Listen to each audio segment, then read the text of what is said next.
Hello po. Dito sa video na ito, ipapakita ko sa inyo kung paano ko niluluto ang chicken masbus with potatoes.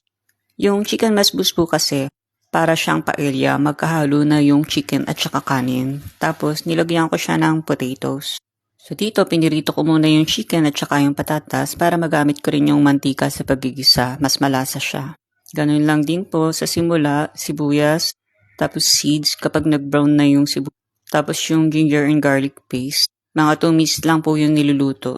Tapos add nyo na yung tomatoes. Yung tomato po kailangan lutong-luto para mawala yung asim niya, mag-evaporate yung acid. Then isinod nyo na po yung tomato paste. Ganon din po dapat lutuing mabuti yung tomato paste. Tapos yung dahon, coriander and parsley leaves, at saka spices.